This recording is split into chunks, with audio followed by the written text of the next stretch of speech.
नमस्कार मित्रों, जैसा कि इस समय यूपीएचएससी और यूजीसी नेट की परीक्षाएं लगी हुई हैं। पीजीटी का परीक्षा भी हुआ है, एलटी ग्रेड की भी परीक्षा वैकेंसी आने वाली है।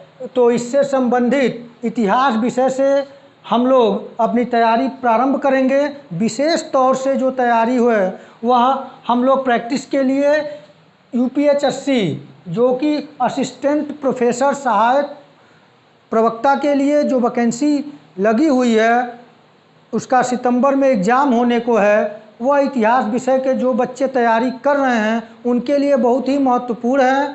तो आइए बिना देर किए प्रारंभ करते हैं। तो हम लोगों का जो टॉपिक इतिहास सब्जेक्ट का होगा, यहाँ पर जो यूपीएचएससी जो परीक्षा कराती है उसमें एशियंट हिस्ट्री यानी कि जो प्राचीन इतिहास का अलग और मध्यकाल और आधुनिक भारत एक में इतिहास के नाम से जाना जाता है का पेपर होता है, आयोग कराता है, उच्चतर सेवा शिक्षा सेवा आयोग। तो आइए हम लोग देखते हैं जो इतिहास विषय का सिलेबस शुरू होगा वह हमारा मध्यकाल से शुरू होगा, लेकिन जो क्वेश्चन बनते हैं हमारा मध्यकाल जो है वह कहीं न कहीं इस्लाम से प्रभावित है। इसलिए जो प्रश्न बनेंगे उसके पृष्ठभूमि में हम लोग बात करेंगे।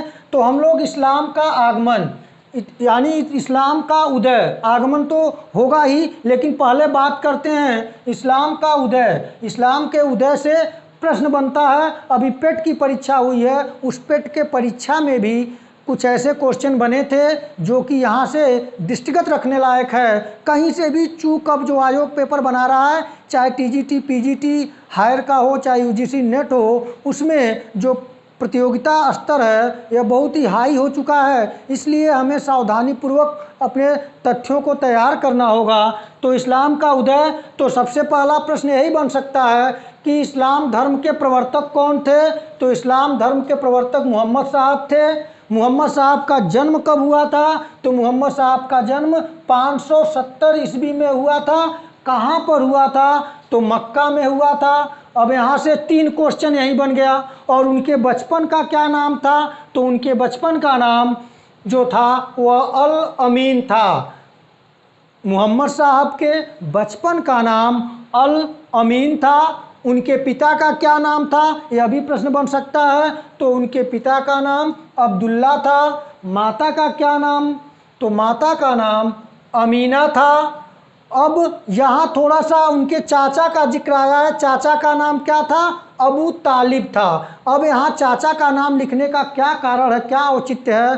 तो आपको मैं बताऊं कि जब मोहम्मद साहब का जन्म हुआ तो उनके जन्म के कुछ ही दिनों बाद उनके माता और पिता दोनों लोगों का इंतकाल हो गया, यानी मृत्यु हो गई। उसके बाद उनका पालन पोषण यानी मोहम्मद साहब का पालन पोषण उनके चाचा जिनका नाम था अबू तालिब। अब यहाँ से प्रश्न पूछ सकता है कि मोहम्मद साहब का पालन पोषण किसने किया? तो उसमें दे देगा पिता, चाचा, मौसा, दादी। तो वहाँ पे जो सही होगा तो अबू तालिब उनके चाचा ने उनका पालन पोषण किया। और उनके चाचा ने व्यापार के मार्ग को व्यवसाय के रूप में चयन किया था और उसमें उन्होंने मोहम्मद साहब को भी व्यापार में इन्होंने शामिल किया। और खुदाई इल्हाम यहाँ पे मैं लिखा हूँ। तो खुदाई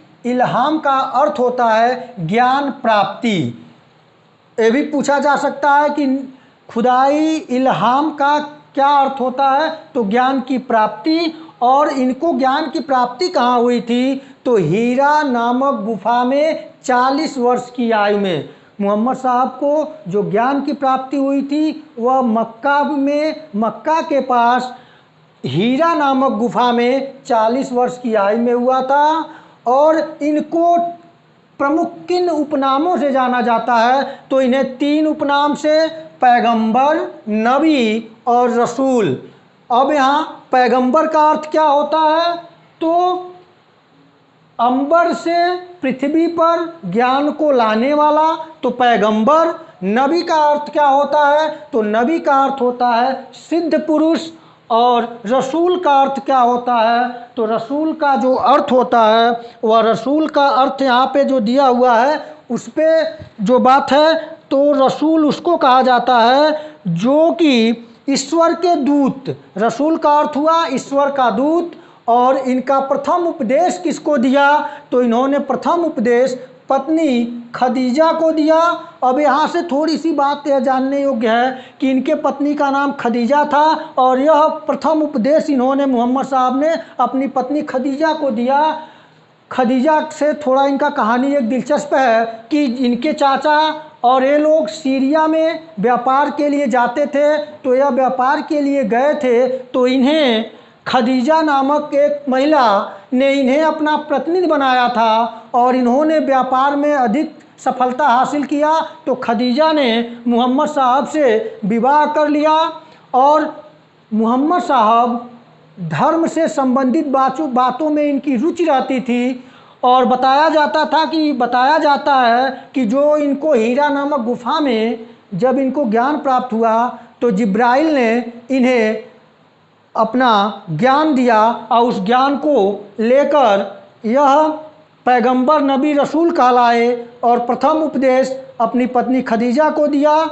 और उसके बाद जब ये धार्मिक बात किए, धर्म उपदेश देने लगे तो इनका अन्य लोगों से मनमुटाव हुआ, संघर्ष हुआ। इसके वजह से यह मक्का छोड़ के मदीना जाना पड़ा और ये मदीना गए, उसको हिजरत कहा जाता है। और 16 जुलाई 622 ईस्वी में यह मक्का से मदीना गए। यहीं से इस्लाम का हिजरी सन जो होता है वह प्रारंभ होता है। तो ये भी पूछा जा सकता है, अभी एक क्वेश्चन पेट में पूछा था कि इस्लाम का उद्भव माना जाता है तो 622 ईस्वी में माना जाता है। अब इसके बाद इनकी जीवनी किस नाम से संग्रहित है? तो इनकी जीवनी नाट ए मुहम्मदी जो है वह मोहम्मद साहब की जीवनी है। और इसको संकलित किसने किया? तो इसको बर्नी ने किया है। और खदीजा के व्यापारिक प्रतिनिधि थे, ये तो मैं बताया आपको कि व्यापारिक प्रतिनिधि थे और व्यापार में लाभ कमाए। खदीजा ने इनसे विवाह कर लिया। और इस्लाम के 5 प्रमुख स्तंभ हैं। इस्लाम धर्म के कितने प्रमुख स्तंभ हैं? तो 5 प्रमुख स्तंभ हैं। पहला है कलमा, दूसरा है नमाज, तीसरा आपका है यहाँ पे ज़कात, चौथा है रोज़ा और 5वां है हज। अब यहाँ पे क्वेश्चन जो पूछा जा रहा है इतने अंदर से जाके पूछा जा रहा है तो यहाँ पे मैं उसको आपको प्रयास किया हूँ बताने का। कलमा का अर्थ क्या है? तो अल्लाह में विश्वास। दूसरा नमाज जो होता था वो 5 बार होता था। वो नमाज एक सच्चे मुसलमान को 5 बार नमाज अदा करनी चाहिए। नमाज मतलब प्रार्थना 5 बार करनी चाहिए। पहला जो है फजीर का नमाज कब होता है? तो प्रातःकाल। जोहर का नमाज कब होता है? तो दोपहर को। और तीसरा जो है असीर नाम से जाना जाता है जो कि दोपहर के बाद जो नमाज पढ़ी जाती है। और चौथा जो है वह है मगरिब। चौथा मगरिब है। मगरिब नमाज कब पढ़ा जाता था? शाम को जो पढ़ा जाता था उसको मगरिब कहा जाता था। और ऐसा जो 5वां है यह रात्रि के समय पढ़े जाने वाले नमाज को ऐसा कहा जाता था। तो यहाँ से प्रश्न पूछा जा सकता है कि जोहर नमाज किसे कहते हैं, कब पढ़ा जाता है? तो आप लिखेंगे दोपहर। असीर कब?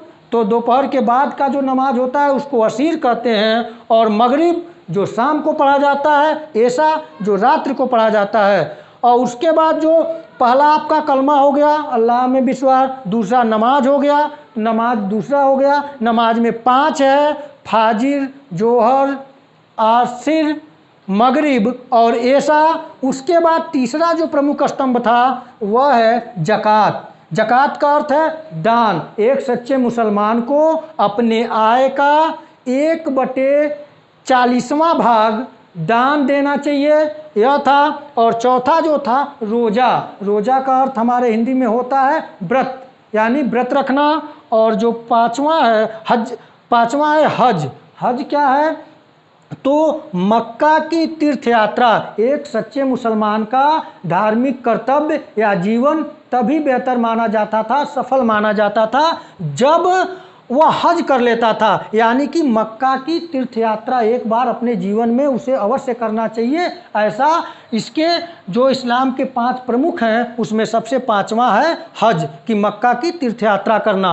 अब आइए बात करें पवित्र ग्रंथों पे। इस्लाम के पवित्र ग्रंथ कौन कौन हैं? तो पहला है कुरान, दूसरा है हदीस, तीसरा इज्मा, चौथा कयास। इन चारों के सम्मिलित रूप को हम लोग शरीयत कहते हैं। क्या कहते हैं? शरीयत कहते हैं। तो यहाँ पे अब कुरान क्या है? तो कुरान माना जाता है जो अल्लाह के शब्द थे वे कुरान कहलाए। और हदीस जो है उसको, जब हदीस का जो जिक्र आता है तो हदीस उसको कहते हैं जब सुनकर, यानी कि जो कुरान के अंतर्गत अल्लाह की शब्दों को रखा गया है और उसे अल्लाह के शब्दों को जब पैगंबर द्वारा किसी को सुनाया जाता है, वह सुनने के बाद जो संग्रह करता है उसको हदीस कहा जाता है। और जो तीसरा है इज्मा। इज्मा जो है वह धार्मिक आधार पर मतैक्य जो होता है, जो न्याय व्यवस्था में, ये कहने का मतलब यह है कि जो यह चारों शरीयत सम्मिलित रूप से है, कुरान, हदीस, इज्मा, कयास, इसको सम्मिलित रूप से हम शरीयत कहते हैं। तो इस शरीयत में जो शरीयत है ये इस्लामी न्याय व्यवस्था का केंद्र है। यही इसी के आधार पर इस्लाम में न्याय किया जाता है।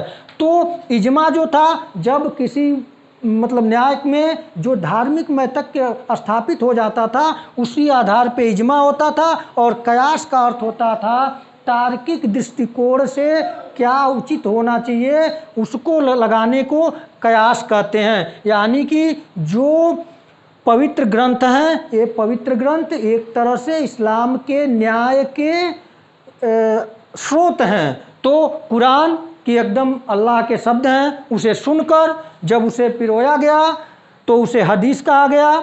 उसके बाद इज्मा यानी कि धार्मिक मतैक्य, जब सभी इस्लाम के खलीफाओं में, इस्लाम के न्याय करने वाले लोगों में जब मुफ्ती में अगर एक मतैक्य हो जाता था किसी को न्याय को लेकर तो उसको इज्मा कहा जाता था। और कयास जो होता था तार्किक दृष्टिकोण से क्या उचित है क्या अनुचित है इस प्रकार से न्याय किया जाता था, तर्क को आधार बना के, तो उसे कयास कहा जाता था।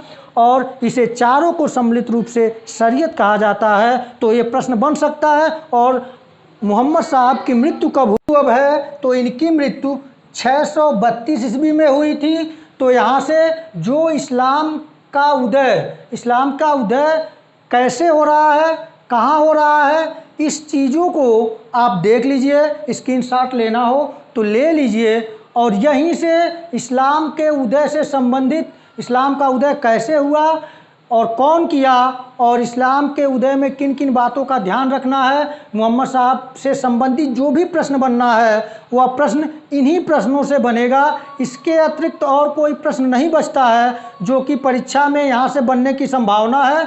तो आप इसे अच्छी तरीके से तैयार कर लें, और आपको प्रत्येक दिन एक प्रैक्टिस सेट इतिहास का मिलेगा। तो मित्रों, आप लोग मेरा उत्साहवर्धन करें, चैनल को लाइक, शेयर, सब्सक्राइब और शेयर करना न भूलें। तो फिर मिलेंगे अगले वीडियो में अगले टॉपिक के साथ। तब तक के लिए नमस्कार।